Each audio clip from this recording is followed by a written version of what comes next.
Are you interested in simple steps to heal the root cause of your health issues? Whether it's anxiety, depression, insomnia, weight gain, hormonal issues, digestive issues, or any difficult to treat condition? Welcome to Heal Your Body, Cure Your Mind, where you'll get most of the answers for your health concerns and benefit from the latest techniques in naturopathic medicine, functional medicine, and psychotherapy to heal your mind and body together. As a naturopathic doctor, psychotherapist, and best-selling author, I've also created a free ebook and online course for you at drameet.com. That's drameet.com, where you'll get tons of tips to heal your mind, your body, your emotions, your gut, your liver, inflammation, and other things that go wrong in your body. Without further ado, with lots of love to your beautiful heart, here's your podcast for this week. Hello, Avaya family. I'm Andy Anderson. My partner, Ike Allen, and I are teachers, mentors, and the co-owners of Avaya University. Avaya is the creator of over 1,000 books, films, courses, teachings, and other supportive resources. Thank you so much for joining us. Our fellow teacher, Dr. Ameet Agarwal, is back with us today to talk about anxiety, depression, and trauma therapies and connections to toxic relationships. Voted one of the top 43 therapists worldwide, Dr. Ameet helps you heal the root cause of mood problems, physical illness, by focusing on healing personal trauma, negative beliefs, your ancestral trauma, and your biology. He combines naturopathic and functional medicine, Gestalt psychotherapy, EMDR, family constellations, and homeopathy to help you heal your mind and body together, and much, much more. Welcome back to Avaya, Dr. Ameet. Thank you, Andy. It's great to be back, actually. Always. Yeah. I'm excited about really getting to the root cause, really, of pulling yourself out of the effects of toxic relationships. Yeah. And what gets us into them as well. Well, let's do just that. I love it. So why don't we start with why? I guess let's start with why do some people stay in toxic relationships? I know that you wanted to talk a little bit about, right, how beliefs affect this, trauma, depression, all sorts of different things. So why do some people stay in toxic relationships? Okay, one is from beliefs, right? Negative beliefs about yourself. I'm not capable of making it on my own, or I'm not capable of finding new love. No one will love me. Some people are afraid of actually hurting the other person, or they're avoiding conflict, right? The other person might get angry, and the fear of being alone as well, right? That separation anxiety that people go through based on childhood trauma, right? A lot of people have had some sort of separation anxiety or separation trauma during childhood. And when we're to leave a partner in our adult life, all those unconscious feelings get triggered again, and we avoid them like the plague. We really don't want to go to that place of separation or to that place of conflict. And some people feel that they actually deserve it, right? And a lot of people, what I've noticed in my practice is that they blame themselves for what's going wrong in the relationship. They don't realize that the relationship is toxic, right? I'm at fault. He's angry, so I must have done something wrong. I'm not doing well enough. I'm not cooking well enough. I'm not dressing well enough. I'm not doing enough for the relationship. I'm not supporting them enough. So I got to do more. Yeah. Because they don't have that feedback from other people. And this is based on, of course, early childhood programming, where your self-value is not developed enough to point out somebody who's either narcissistic or toxic for you. Yeah. We don't have that radar. So there's many factors that cause people to stay in the relationship. Self-doubt, like I say, and also not knowing that the relationship is toxic. And then we'll get into loyalties as well, based on the types of relationships your parents were in. Gotcha. Yeah. Because I treat with family constellations therapy and we look at ancestral trauma, I really want to talk about that as well. Yeah. So let's just take a step back for a second. And I'm curious, like, right, you mentioned, right, wanting to avoid conflict, right? Someone stays in a toxic relationship sometimes because they want to avoid conflict. And that just pinged me, right? It resonated with me. So why do you think what is it about someone's childhood that makes them want to then avoid conflict as an adult? So I know, for example, I grew up in boarding school and I was bullied and shamed by a teacher and some of the boys. And it was almost impossible to stand up for myself because I was shy, I was timid, I was small. And so the feeling that when I have to stand up and confront somebody now brings up all that shame and feeling very small in front of people. Yeah, it's still wired into my memory. I'm still working on it. Other people are afraid of the violence, right? That comes with conflict. Other people are just afraid of somebody's anger. They just don't want to deal with it. And so why is that? It's usually based on childhood wounds and the lack of support for healthy conversations. If your parents scolded you a lot, right, and blamed you a lot, then there's no self-confidence in having a confrontational conversation because it was always your fault, or you might trigger somebody's anger, or you just might not be supported. Yeah, there's no safety. There's no safety. So a lot of people are lacking a sense of innate safety from childhood, yeah, when it comes to confronting someone in their adulthood. Meaning when they're growing up, there's not enough safety to develop those emotional skills to feel emotionally resilient and confident in your own voice. Right. Right. And so that leaves gaps in us as adults when we're trying to have confrontational conversations. Yeah. Gotcha. Because the environment will become too stable, or we cannot predict how the other person will react. And that feels super unsafe for us because we might lose the support or the friendship or the love, not only of that person, but of the community around us, because we might be doing something wrong, right, by going into that conflict. So we might look bad. And if we look bad, we get outed or ousted by the community. Right. And not belonging to a community, not belonging to a family, to a group, it can trigger a lot of deep fear for people. And then they end up avoiding conflict and standing up for themselves. Mm-hmm. Gotcha. Thank you. I appreciate you going deeper into that. That's just something that I know so many people who have had, less than perfect childhoods, right, can relate to in the world of just never wanting to dive into a conflict or even risk a conflict, right? So I think that's important to, kind of get in touch with, right, the origins of that. Let's talk a little bit about family constellations therapy. You mentioned it a bit ago, and how you use that to treat ancestral trauma. So how is all of this connected to toxic relationships? Okay, so family constellations therapy is one of my favorite therapies, combined with homeopathy, of course. So in family constellation therapy, we notice that there are certain loyalties people have to their parents, to their ancestors. They carry certain wounds, right? These wounds are actually passed down through generations. A typical example I see very often, I'm not even exaggerating, really often in clinic, is a client who has parents. One of the parents is alcoholic, one of the parents is abused. Yeah. I don't want to stereotype, but usually it's the father who's alcoholic and the mom's abused. And now the clients will almost mirror their mother. First of all, they'll be rejecting their father subconsciously or even consciously, just to side with the mother. But there's a certain loyalty, a very deep unconscious loyalty that I see in people, that they don't want to be happier, or they feel guilty being happier than their mother, one, or they associate that being abused or being in that kind of relationship and that environment is normal. It's a sense of familiarity. So it almost becomes like a safe zone, a place of belonging. Yeah, I belong in this family dynamic because as a child, if I kept quiet and showed fear or, took on my mom's problems, listened to my mom a lot, I felt the sense of connection. Yeah. And so my despair, my depression while I'm doing this also gives me a sense of connection to my family. It kind of creates my personality. And so now I leave the family and I go into the adult world. I am somehow attracted to these miserable situations. I don't realize that I deserve somebody who can treat me really well, better than my father treated my mother. Yeah. It's almost like, okay, I get why this person's talking to me like this, because this is how men work. This is one example. Or I don't have a radar for what joy feels like. I don't have a radar what it feels like to be supported and cherished and really admired by a partner. It's not in my radar because I didn't grow up with that.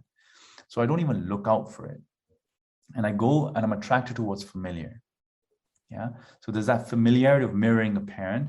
And what we see often is this guilt about being happier than the mom or the other parent. And what we say in family constellations is we do certain healing sentences like, dear mom, I'm your daughter, or I'm your son, and I love you very much. And I leave this with you. I leave this grief and this burden with you with all respect, and I still love you. I cannot carry it because I am the child, you're the adult. Yeah, but we do different versions of that sentence that really get to the energetic experience of saying those words. Mm-hmm. And when you say those sentences, there's a certain disentanglement. And a lot of people, when they say those simple sentences, they will experience a lot of guilt, as if they're betraying their mom or their dad, right? And the fact that that guilt is triggered means that we are waking up some unconscious belief and compensation that's been going on. And the guilt is an awakening of like, okay, there's change happening. Yeah, it's a sign that you were stuck in a role of taking care or being loyal to a hurt parent or an unhappy parent. Right. And we wear that like a badge. My mom suffered and I took care of her, and I'm angry at the world, and this is what people are like. And we carry it out of love and honor, not realizing that it's sabotaging our own ability to receive love and happiness. So much gold in there, Ameet. I love that. Like, just the depth of that, right? The familiarity of feeling depression or anxiety or lack of hope or any number of really negative, heavy kinds of feelings, but feeling them because, right, that was what was familiar. So if I feel it now, then I'm still connected, right? I'm still like accepted, even if it's an abusive, harsh, toxic environment. I'm still in that, right? Playing my role. So that's, yeah. And then also what you said about the radar for joy. If you didn't get to experience that as a kid, then I guess how would one start opening up to joy and start to recognize that that's a different way of living? Yeah, because if it's not on your radar, you don't even know how to receive it or even trust it. Right. It's like, okay, how do I even respond to somebody admiring me? How do I even resonate with that? Because it doesn't land well. It feels more about them. Right? It could be about the other person, but it's like there's an inability to receive and almost become undepressed, like lift up your spirits with that. And the deeper inner work you do by really giving back to your parents their misery, maybe doing some somatic experiencing therapy or gestalt, where we really express the anger and release all that pain and suffering inside. Energetic release therapy, so that there's room to receive lighter energies, lighter thoughts. When we do those therapies, then we can begin to receive these lighter relationships and converse with healthier people in our lives, and also create expectations of our partner not to mess us around, and also to live up to, respect, and just live up to those healthy expectations, right? Rather than just give up our integrity and our autonomy. Right. Can you give an example, or just kind of go a little deeper into how it would look for someone to go into one of those therapies, somatic experiencing or gestalt, to release some of that negative emotion, to make space for receiving joy? Oh, I'm getting tingles. So I know we're on the right place. I'm getting vibrations. Let me just channel that. Okay. So each person's individual, right? And I will feel energetically what the right sentence for them to say is. So for example, a daughter could say, a client of mine could say to her father, dear dad, I really believed this was normal. And even just saying that sentence, they'll feel the discrepancy of their belief and what's reality. And I really believed you loved mom, but it hurts me, how she took over your pain. So expressing deep emotions, it doesn't always have to be anger. Sometimes it is anger. Like sometimes I'll get somebody to really smash a mattress or pillow and just, use swear words and say, please leave her alone, please. Because sometimes kids are frozen when they see violence between their parents and they don't know how to emote it. So I'll get some clients to say, please leave her alone, please leave her alone, please. I like, mom, run, or mom, I can't protect you anymore. I can't protect you anymore. Because they didn't protect the mother, but it didn't come out, right? They just felt paralyzed in their body. So mom, I can't protect you anymore. Suddenly you get in touch with the weakness in your body and the honesty in your somatic experience. Yeah. And then I support that person in that vulnerability. It's like, gosh, stay with that weakness. There's nothing wrong with it. Yeah? This is your place of vulnerability, intimacy. It's a really intimate place that I couldn't help mom. And all the shoulds that come, I should have done it, I'm not good enough, da, da, da. But when you can really support a person in that place of intimacy and helplessness and get them to feel their body again and their breathing and their own personality without the job of protecting somebody else. Yeah, they get a certain breathing space in their mind, in that part of their mind that often dissociates from all the chaos that was going on. Yeah. Then the body starts changing. The physiology starts changing. Because let me explain this a bit better. When somebody is in that place of like, gosh, mom, I couldn't help you. Yeah. Suddenly they're exposing that weakness. And as they're exposed, I make contact with them as a therapist. I'll say, okay, great. Now look at me. How does that feel to say that? They'll often say like truthful and powerless. And I have judgments around this. I'll say, great. Give the judgments a break. First, feel your body and just breathe with me. How does it feel to be received as you are now? A helpless person. Yeah. How does it feel to make contact with me and still feel loved and accepted? And then they'll get a paradigm shift. It's like, okay, I get it. You know, I was busy trying to solve my parents' problems, and suddenly I don't have to do so much, and I'm still in contact with someone. I still have connection with someone. I can often let go of that busyness that was keeping me entangled in the past. Does that make sense? Yeah. Yeah. Oh, yeah. I feel like we've gone in a much deeper place than ever before. I love that. That's so powerful for people. And hopefully, right, people watching right now could see themselves in that example, or, you know, different example, and how that might be able to help them, right, open up to that space of joy and start living from that. So I love that. Let's talk homeopathy. How can homeopathy help people either get out of, let's say, or heal from a toxic relationship? Okay, super. So homeopathy is a system of medicine and energetic medicine. Yeah. And we can use it to heal trauma from the past. Like I use this very often. There's certain remedies like aconite, for example, is a great remedy for fear and shock where you have palpitations and night terrors.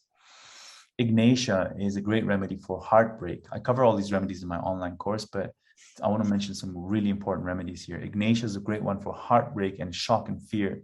And you have this lump in your throat and a lot of tearing and crying. Natrium muriaticum, for example, is another great remedy for grief and loss of a loved one, where you withdraw, you might feel resentful, depressed, maybe get headaches, things like that. There's other remedies where you feel guilt and suicidal thoughts. But why I mention these different flavors of remedies is because, one, they can heal trauma from the past. And when you have trauma in the past, then you often become, neurotic, depressed, fearful, scared, shy, lack of confidence. And those are the things that sometimes keep people in toxic relationships. Yeah. And these same remedies can also be used to heal the mood of a person. So if a person is very depressed, fearful, anxious, and they don't know about their trauma, but the state of being disables them from living an autonomous life, a healthy life, and leaving a toxic relationship, homeopathy can be used to clear the mind, to help create a healthier mindset and more self-confidence. I've seen a lot of people, myself included, have healed from self-doubt, like negative thoughts that invade the mind and create self-doubt. They feel like reality. Until you step out of them, you realize, gosh, they're a separate set of thoughts from my true personality. But while you're in them, it feels like you, right? So homeopathy can heal these negative thoughts. And so when we heal trauma and negative beliefs and depression and anxiety, I believe it's more possible for people to leave a bad relationship. Yeah. You also make better connections with the other people in your life to get better support, which helps us leave a toxic relationship. Mm-hmm. Yeah. Or confront somebody where you have less fear of confrontation. Right. Then the other side comes in, where the toxic relationship created in you, depression, negative beliefs, self-blame, self-hatred, maybe self-cutting, inability to receive other people or believe that somebody else can like you. So low self-esteem. So we use those similar remedies to treat those symptoms and the trauma of being in an abusive relationship. So in homeopathy, there's remedies for ailments from abuse, ailments from being scorned, ailments from sexual abuse, ailments from abandonment. Yeah. So I'll listen to the story of a person, understand their experience, what happened to them. One. Number two, I'll also look at their overall picture. How are they behaving? Right? Are they doubtful? Are they fearful? Are they vengeful? Are they hateful? Do they have intrusive thoughts? Are they worse in the mornings, evenings, daytime, nighttime, etc.? Those individual characters help me point to the right remedy for their picture. So then I'll treat the after effects of being in an abusive relationship as well. And then I combine that with natural medicine, naturopathic medicine, because a lot of people who have come out of toxic relationships are in burnout. Yeah, they've been working too hard and their mind is stressed. So their adrenal glands just get depleted. And then their cortisol levels go off, which affects their brain chemicals. So serotonin, dopamine, melatonin all start plummeting.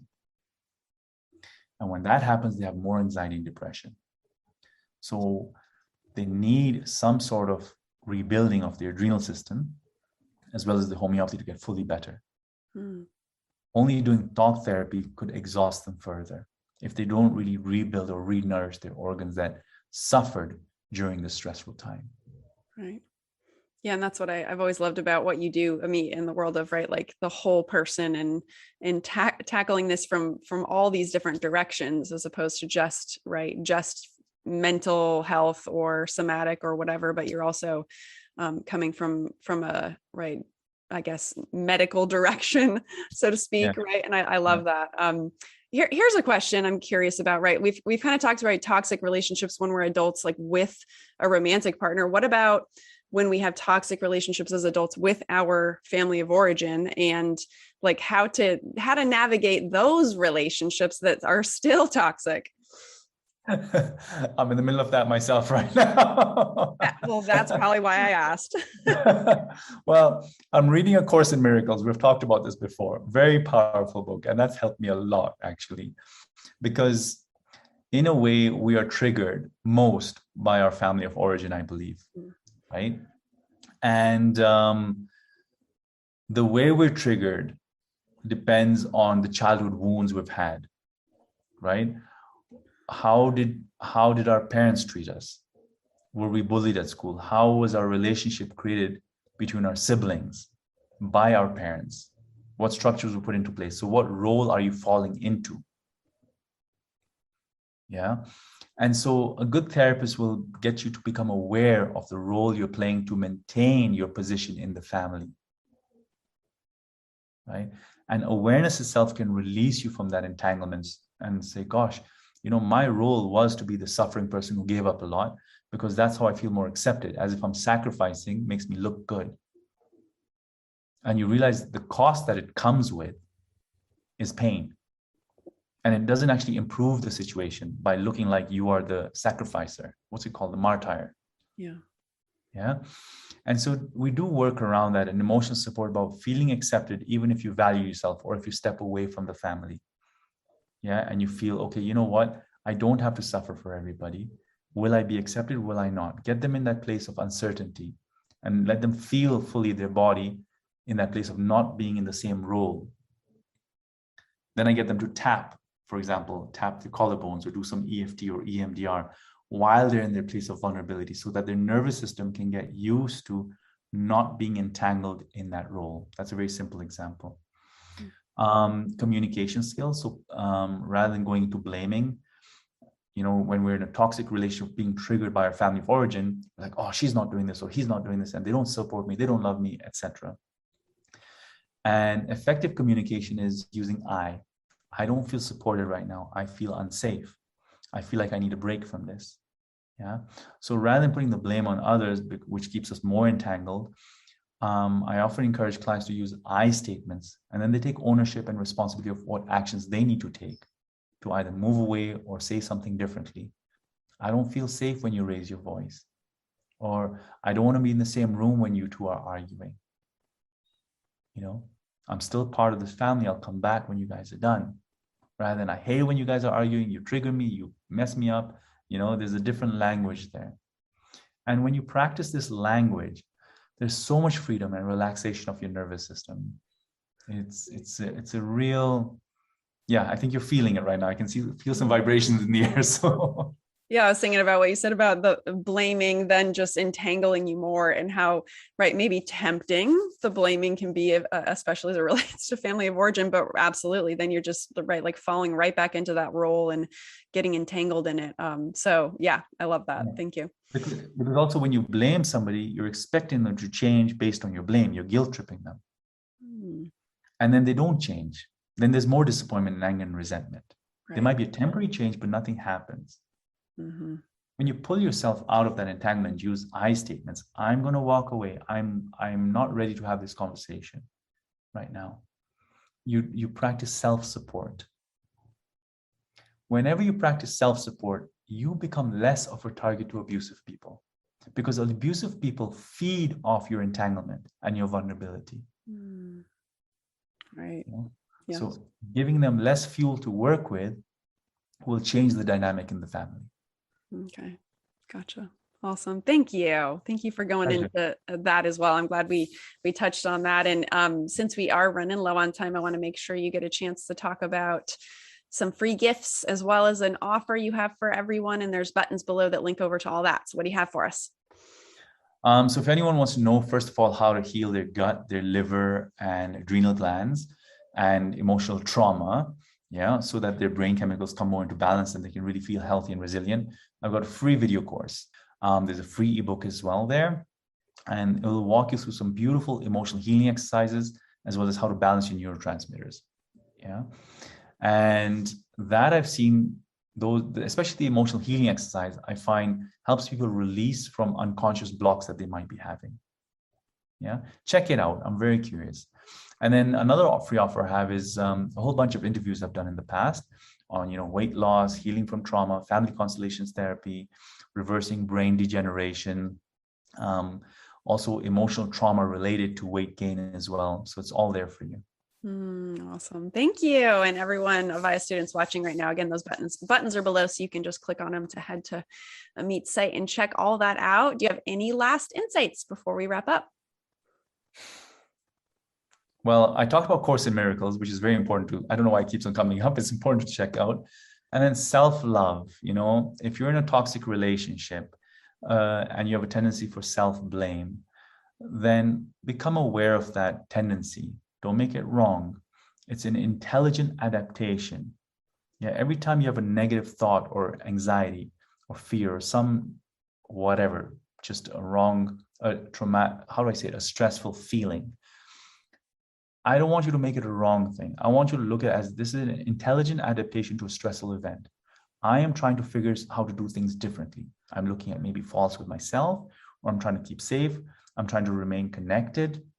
So look at the agenda behind this fear, anxiety, doubt that's coming into you, because you're really working hard in order to maintain love or connection or freedom. So that's called compassionate kind of compassion. I don't know if they do that in compassionate inquiry therapy, but it comes from there and other fields of work. Really looking at the agenda behind your neurosis, because all you're trying to do is keep safe or loved. Right.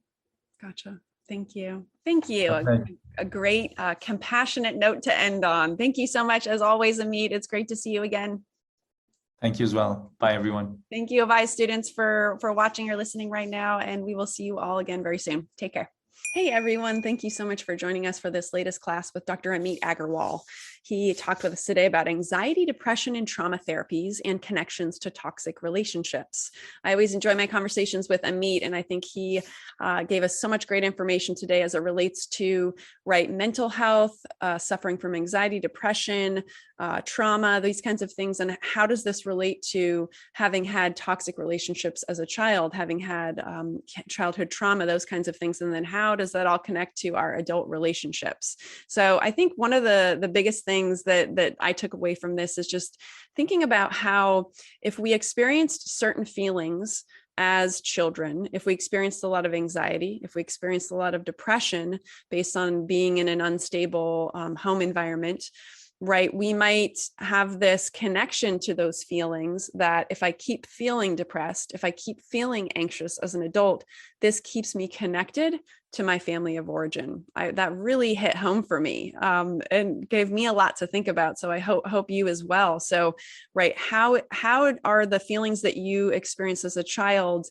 How are you continuing to experience those today? And are you experiencing them as a way to stay connected to that family, even if that family was very toxic or super unhealthy? If that's what you're familiar with, if that's what your nervous system and your body was familiar with, maybe you're maintaining those states in order to feel that connection, right? Because that was your connection, that was your security, that was so many different things for you as a child. So, and then just recognizing once again that a lot of people having grown up in a scenario like this, they don't even have a radar for feeling joy, right? There's no spectrum for feeling joy. It's not something that they felt a lot at all as a child. So it's no wonder that you have trouble feeling it today. So just recognizing that, right, by releasing some of these old feelings, you can open yourself up to new feelings like joy, happiness, fulfillment, those kinds of things. So I hope you really enjoyed this and got a lot out of it. And we will see you all again very soon. Take care.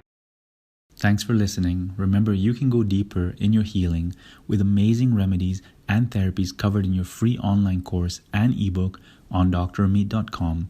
That's drameet.com. Lots of love and thank you. God bless.